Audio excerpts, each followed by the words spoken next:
You are listening to the It's Your Time podcast, and I'm your host, Certified Life Coach Michelle Arnold-Berg.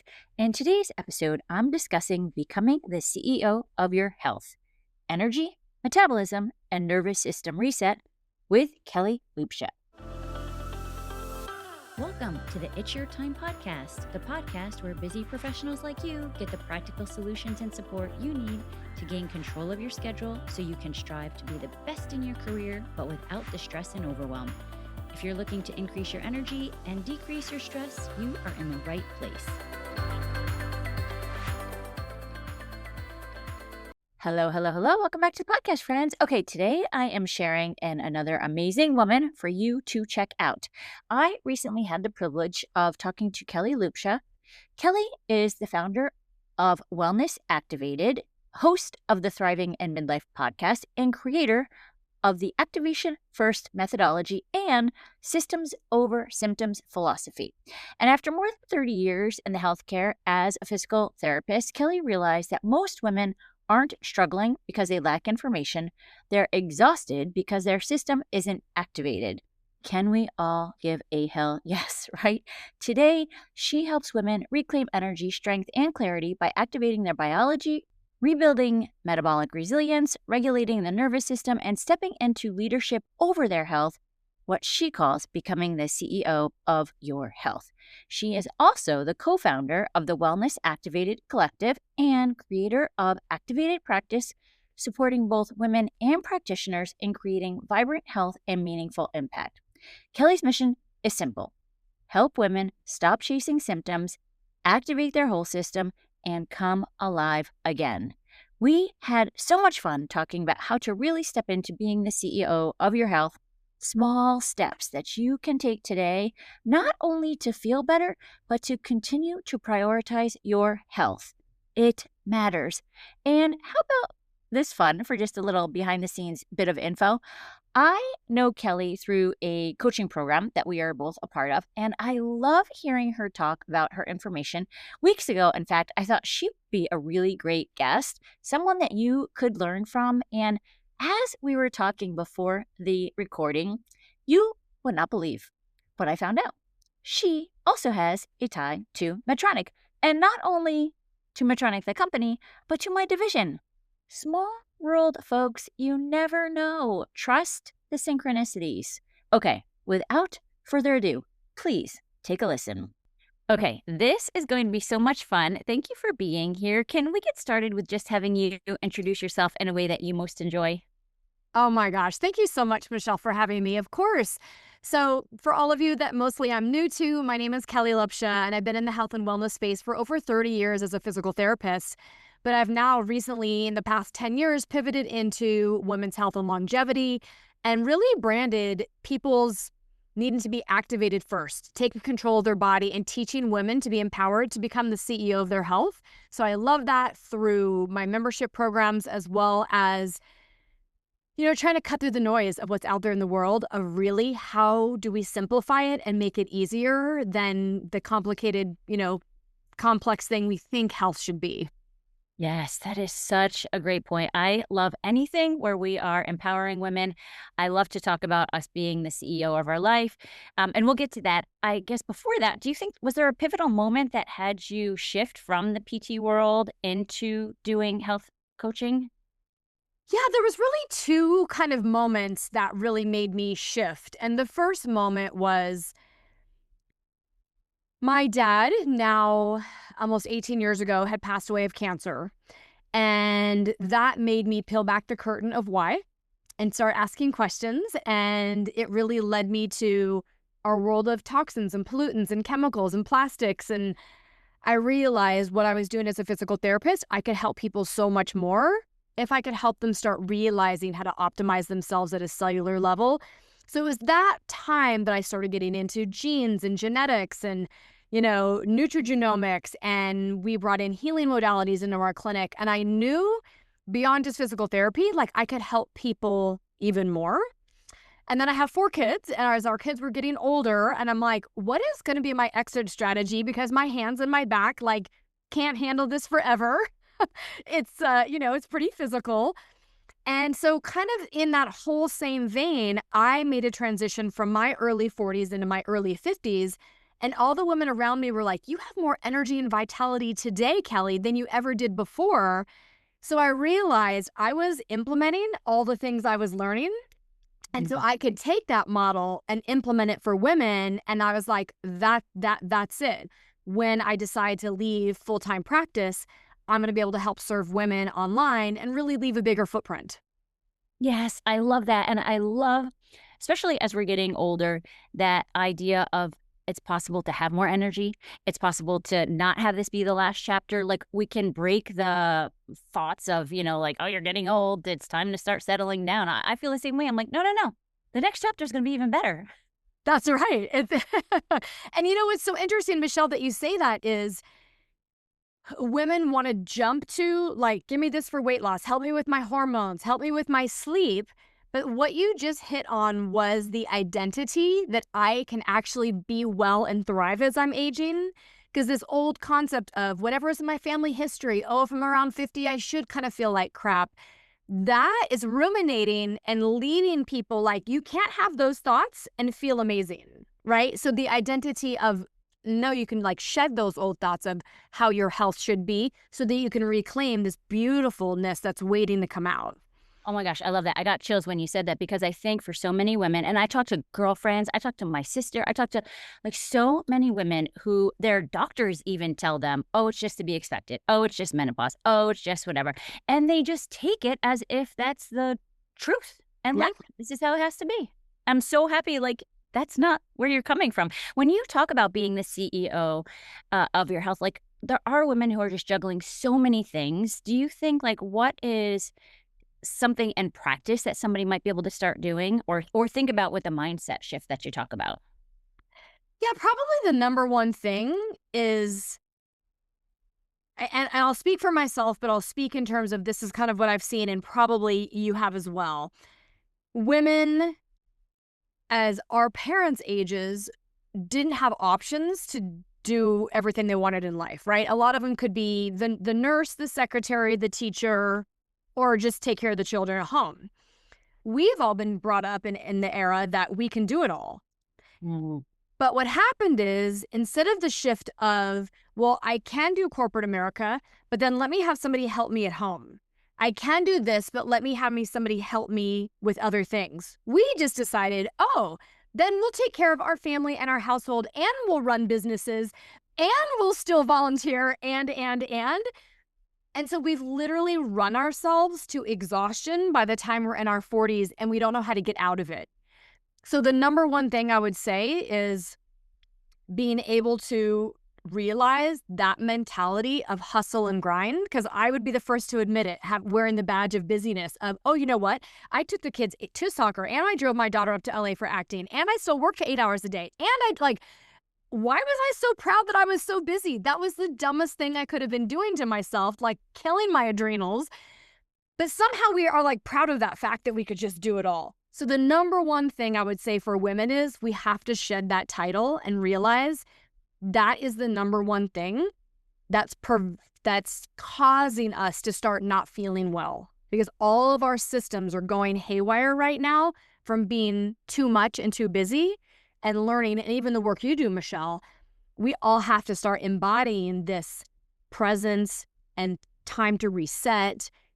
And in my era, I used to think of that as just lazy. And Yes. so I think that if it's the one thing women have to be able to say, I'm not lazy, I'm honoring myself.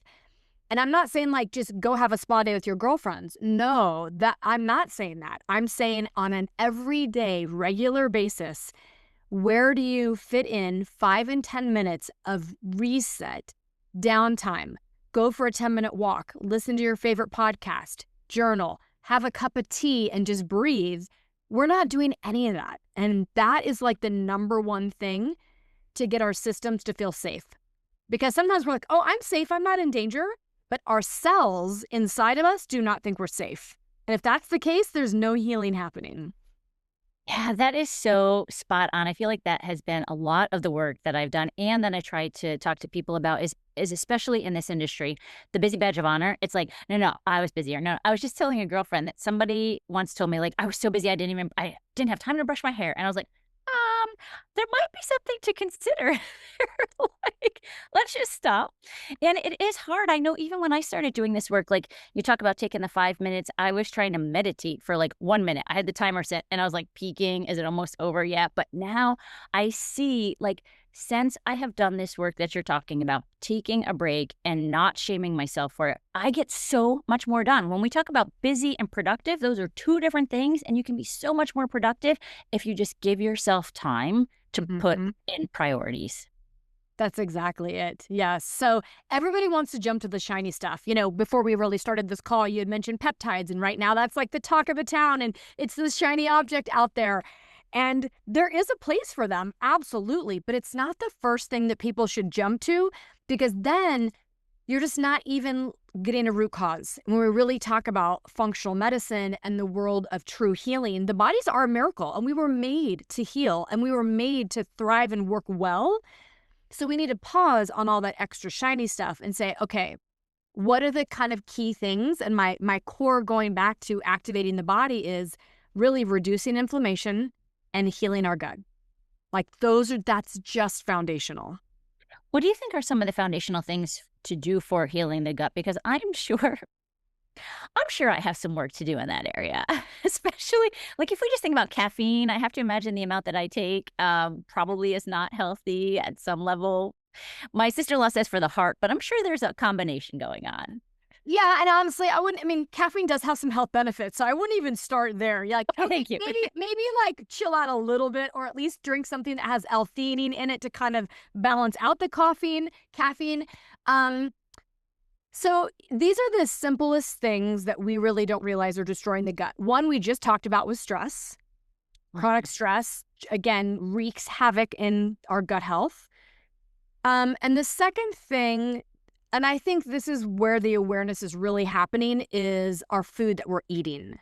Because any sort of processed foods, oils, heavy carbs, I mean, if you're eating out, you're just eating a lot of oils and pesticides, and all of that is just damaging the health of your gut microbiome. And that ecosystem in there, it's like if you're going to go, plant a garden when spring is coming, you don't just throw seeds in it and expect to have this beautiful garden, right? We've got to till it and we've got to take all the weeds out and take the rocks out and we got to add nutrients in it. That's what we have to do to support our gut health. So eating our pre and probiotic foods and digestive enzymes, and there's actually a simpler system now that's like an all-in-one that you don't have to take because tons of products, which also I love because if anything's complicated, nobody will continue with it, right? But really for gut is stress. Really be careful about all those highly processed foods. So it goes back to eating a lot more whole foods and clean meats and giving your gut a little bit of rest. The course of time has been eat every couple hours, eat this, eat that. And we're so like there's food everywhere that like, oh, let me have a snack before I go to bed. Oh, and so the gut needs downtime, meaning people are kind of really given whether it's 7 o'clock, 8 o'clock, you got to give yourself that window of about 3 hours before you go to sleep at night because you don't want to be digesting when your body's supposed to be repairing. Oh. That's this trick as people eat too close to going to bed. And so you don't feel rested because your body didn't start in repair. Your body was still digesting. And so you missed a whole like cycle in your sleep of repair. But our gut literally is supposed to rest. And that's really what fasting does. I'm not a big proponent of intermittent fasting for women on a regular basis, at least women our age. I think it's hard on us in perimenopause and menopause. But actually fasting like a 24-hour fast or a 48-hour fast that you really give your gut a reset, that has some real health benefits to it because otherwise we are just a little bit of food and a little bit of food and the guts are like, what are you doing to me? I need downtime. That I can totally see that, and I can see it as an area of improvement for myself. So I have, which we I'm sure could get to also. My sleep habits are not ideal necessarily, but I do eat pretty close to when I go to bed because I go to bed early. And if I have anything too big of a dinner, I guess my aura ring will be like high symptom, radar alert, and I'm like, oh, I think it's because I ate so close to going to bed that's probably part of it. So that makes sense. Yeah. So people that really are early to bed people, I'm like, you got to get your meal in, you know, that 5 o'clock hour or change it I gotta up. stop recording. Yeah. Or we got to change it up. And so you're kind of doing what the Europeans do, right? And you're eating your lunch is your big meal of the day. And maybe you're eating it more like two or three. And then you're And having a little bit lighter dinner closer to bed. And I can also feel a difference. So I'd love to know your thoughts on this. If I do have the lighter dinner, I feel much clearer in the morning. And we talk about brain gut health connection, right? What are your thoughts on that? 100%. Oh yeah. And and really it's not the hours in bed, right? People say like 7 to 8 hours. It's really, and I'm not telling people have to track their sleep because some people kind of go crazy about tracking. But what you need to be able to have is enough hours of your time in bed of deep and REM sleep. Because that's what it's all about. The people that wake up like, oh my God, I wake up but I'm still not rested, or I still feel wired, or why am I exhausted? If you would measure the data of their sleep, their time in deep and REM sleep is probably very little. Mm. And those are the individuals that are either my kind of 3-2-1 before someone goes to bed is don't eat 3 hours before going to bed. Don't have any stressful conversations that might be really good or bad. Like you're like, let me finish this one more work thing. Or you're talking about your husband about like your finances or anything that makes your brain go tick, tick, tick, tick, tick, tick. We want to start shutting that down. So lighter conversation, easier, because otherwise we ruminate with those thoughts and going to bed.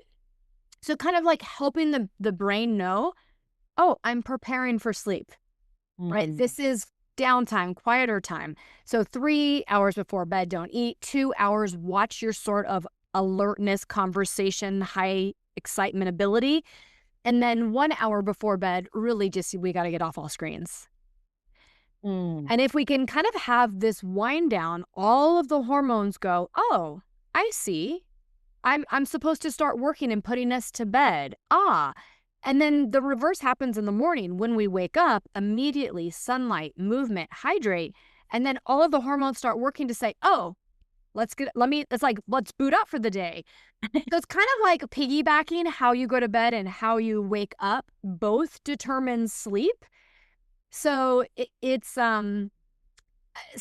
my kind of coin is we need to sleep like a boss. Like we need to, it should be a job. You got to nail it.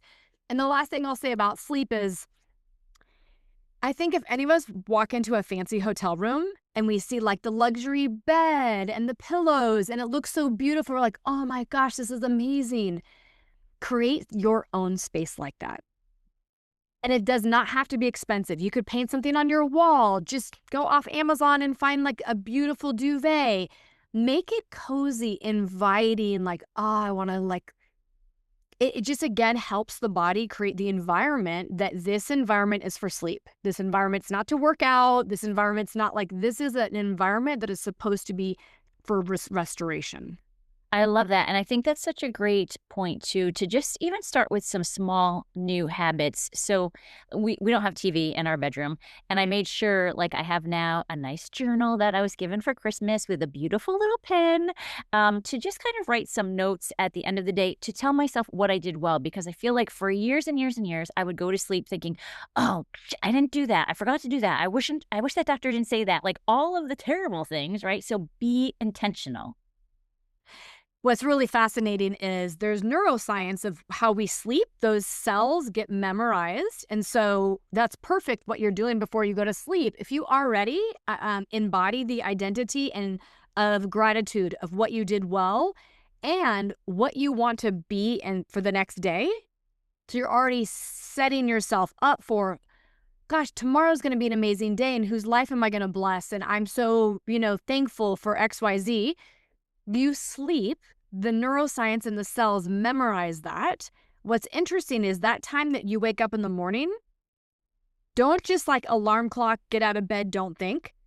Take that 5 or 10 seconds to recall, what was that I said last night?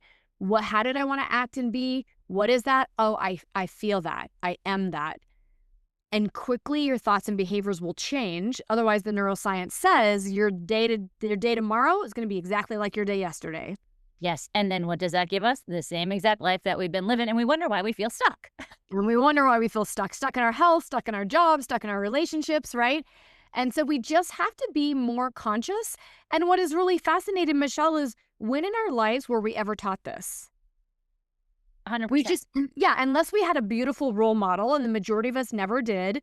It wasn't modeled in our households or definitely not in school. Nobody teaches us this. It's just kind of like trial by fire, like go live life. And so now we're all like, oh, I just didn't know. But because we've lived so long this way, we have to make a very conscious decision to try to make changes. Yeah, I think that's so important because especially when you're speaking about identity, I think for me, what I've seen is like the identity has been like Medtronic Michelle, and you go, go, go, and this is what you're supposed to do, and this is how you're successful, and that gets reinforced, right? Like even Yes. as kids, we are taught like, oh, that's a great job, and we look for external approval. So making the shift, it's a big change for people, and I think what happens is like it starts to feel uncomfortable, or people are questioning, why are you being so different now? So it's like Mhm. being that boss, like you're talking about, in your own knowing that this is actually not only good for you, but for everyone around you. Absolutely. And talking about identity, it was really interesting for me because I was so grateful and blessed. I got to go to physical therapy school at the Mayo Clinic. So I feel like so great, this amazing education. And so when I talked to people, I was so proud, like, oh, yeah, I'm a physical therapist. So, oh, where did you graduate? I graduated from the Mayo Clinic. It was so high esteem. So when I was transitioning out of the field, I had no idea this whole like losing identity. And I'm like, oh my God, that's not who I am. I made it who I am, but that's not who I am. But it was so wild to see all of that. And then as I changed, like you said, then people didn't know how to change. And there was a time a couple years ago when I went, which am still gluten-free, dairy-free. And so I stopped eating out a lot with a lot of my friends that ate out all the time. And that was a little strange. And I just had to say, like, that's okay for me. And it doesn't bother me that they still go and I don't feel left out. I create other ways of health and wellness. And if they're still my friends, we'll still interact in different ways. But it is very hard to break those habits and patterns. Yeah, I think that's especially because another thing that we were taught through the years is like food is family, food is love, food is right. So then you're taking that out of the equation. Like, well, then where are like is grandma gonna get upset that I'm not eating her, pasta or whatever it is? And so it's really doing the internal work, which is some of the hardest work. It is. It is. For a long time, I would, I guess I would say I'd lie about it, but meaning like that I wouldn't eat that food, right? But now I'm like, oh, no, thank you. And then they asked, I said, oh, I don't eat gluten and dairy. Yeah, And I'm like, it's very because that's matter your of fact. identity. It's like you're Yeah. not a smoker. Yes, exactly. And But people before don't I would question, like, talk my really? way around it, like, oh, thanks so much. Well, I would, like you said, I would feel bad for turning down somebody's food that they're offering me. Yes, absolutely.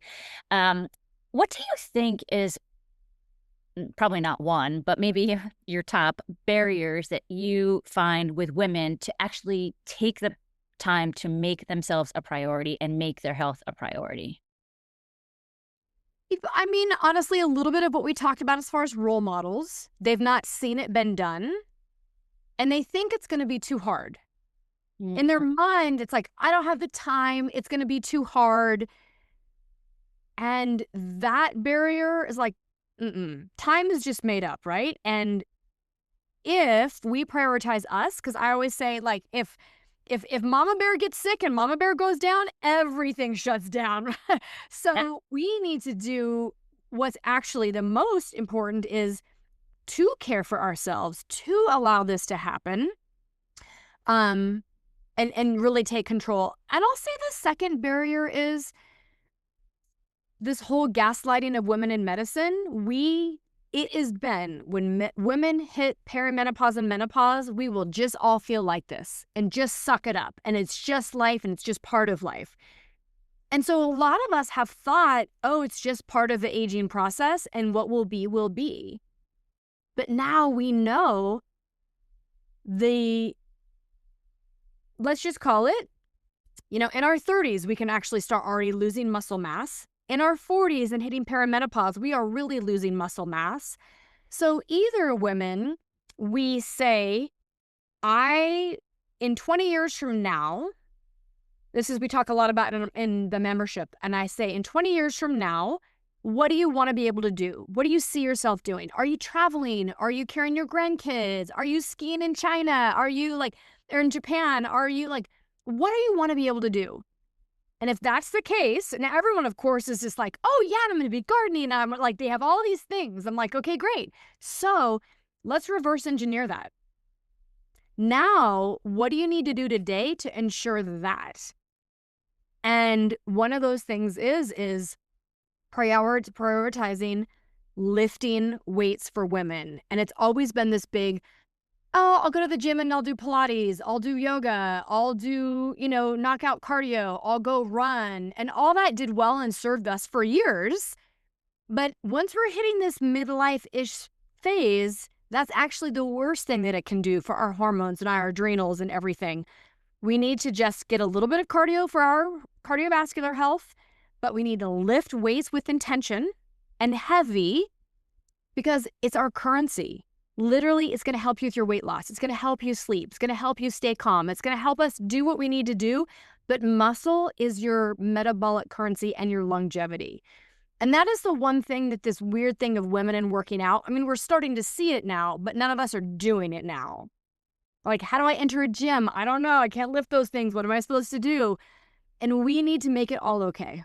Yeah, I love that. Robin from Peloton is always talking about how lifting heavy is the anti-aging that we all need. And I feel like too, for me, like the mental part of it, when you are doing the lifting, like that makes you so much stronger at the corporate table in conversations with relationships. Like it's not just one thing of lifting the weights. And I think there's that old school mentality of like, oh, I don't want to get too big. You're not going to get too big. Like You'll never get too big. I I'm swear, kidding. it's literally impossible.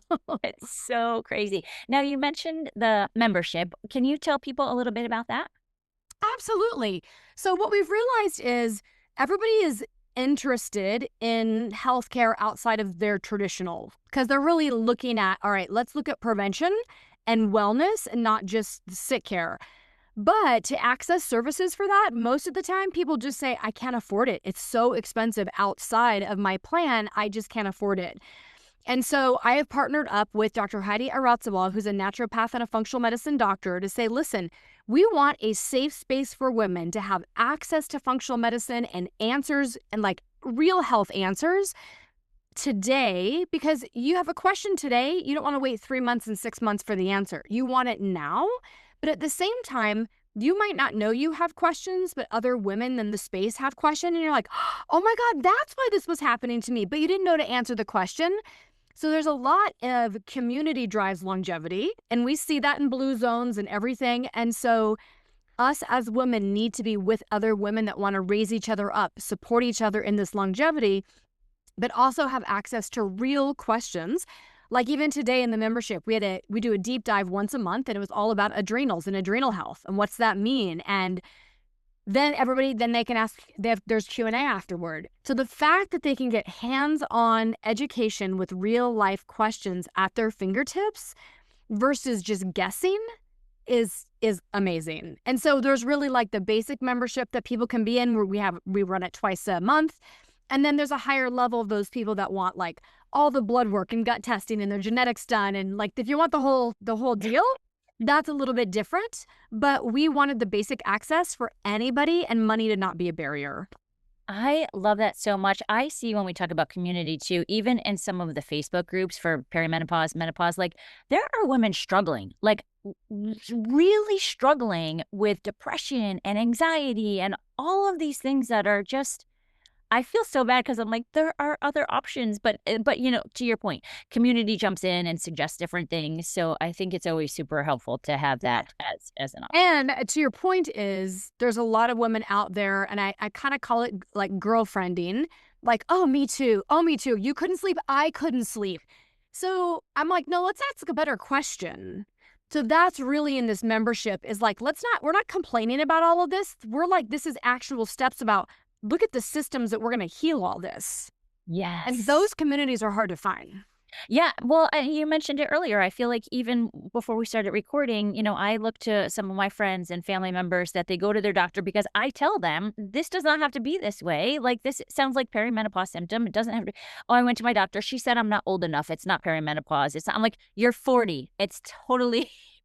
You are old enough. Like we need to look at this a little bit better.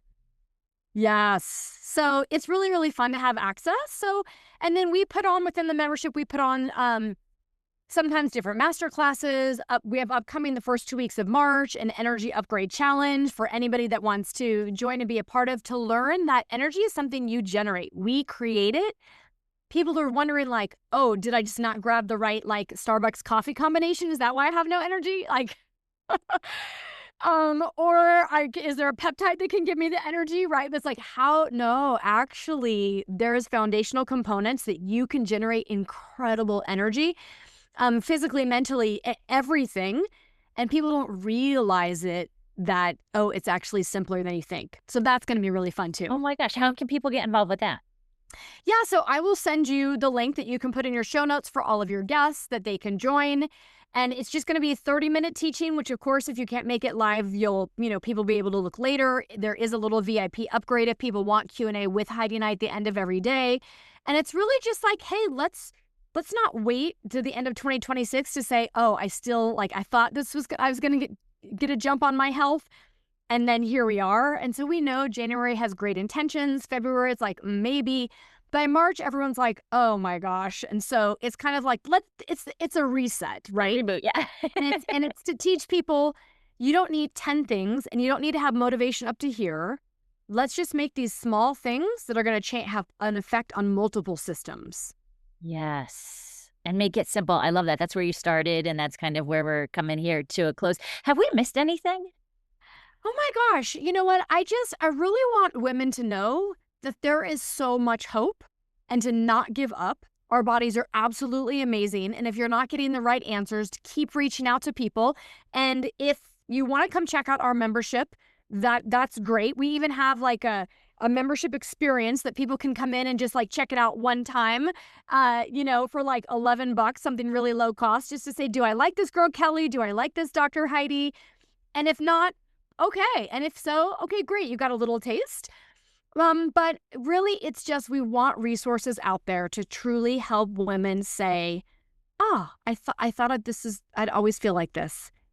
And little by little, I think the more women we have, I always say that a rising tide raises all ships. And I believe that us as women are here on this world to do great things. And so this next stage of life, like we're entering some of the best times of our life. Like maybe some of us haven't even started some of the remarkable things that we're here to do on this planet. Oh my gosh, how fun is that? That's almost like pull it out as a quote to post. That is so true. Thank you so much. And we'll have all of your show notes, links, everything, so people can sign up for sure. That's going to be a great challenge, it sounds like. Thank you so much. It's always great to be in front of other people's audience. And it's always really a privilege because I know how sacred it can be that people have created an amazing following. So thank you, Michelle. Okay. Wasn't she great? Please take a moment to check out her info at Kellie Lupsha. All the links will be in the notes. I love so much of what we talked about today. We get to write the story. It doesn't matter how old you are or young, friends. Start today. Be the CEO of your health. Everyone benefits. Okay, that's what I have for you today. Let's meet back next week. But for now, be sure to lead your life with intention because it's your time. Make it a great day. Take care.